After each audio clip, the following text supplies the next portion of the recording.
delicious soup. So begin, I'm going to be needing stockfish. Next is to add in is pala fish and then add in yam. Next is to add in is hot pepper.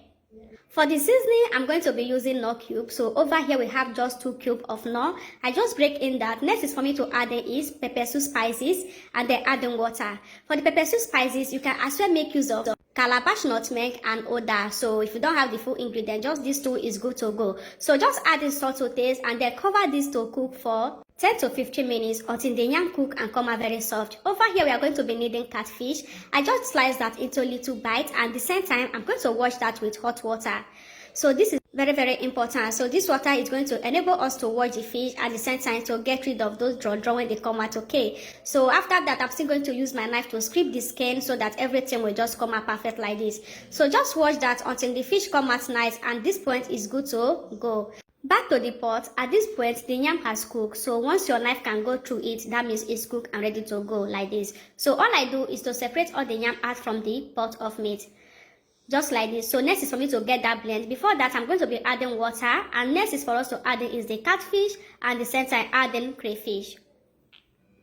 After adding the crayfish, next is for me to add in is black pepper. Next we have here is ogiri seed. So I just add in the ogiri and then stir everything together. Now you can be adding more water. So this is the water that is going to enable us to get the soup done. So don't add in much water so that you're not going to be cooking River Niger. Okay guys. So at this point all I do now is to allow that to turn to boil. Next for us to be adding now is uziza leaf. So add in the uziza leaf and then stir everything together. So this is going to be cooking about 10 to 15 minutes before we proceed. So what I do now is to go and get that blend. So I'm going to be blending the yam, and once I get the yam blend, this is what it look like.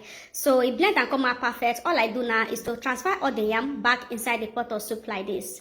For the yam guys, it's going to enable the soup to get thickened. Okay, so you don't need any other thing to thicken your soup. All you need is just yam like this. So once you get your yam cooked and blend it together, just use it to thicken your nsala soup. You are going to enjoy every bit of it. At this point I'm going to be topping it with crayfish, and then it's good to go. This is not going to take you time to cook. This is just 10 minutes later. The soup, everything has cooked, and then it's setting and come out so perfect. So what we do now is to turn off the heat and then add in this fresh vegetable. You can always use any vegetable of your choice since you have added uziza leaf. So at this point I'm going to turn off the heat, and this soup is ready. The reason why this soup is called nsala soup and white soup, that is because there is no oil is needed in this soup. You don't need any oil to get this done. Just like this you are going to enjoy your white soup. I'm going to get that enjoy with this pounded yam. Pounded yam and nsala soup is 5 and 6. This makes this food to look so delicious and come out very healthy. Look at me eating this soup. I even forget we are shooting video. Everything cooked so nice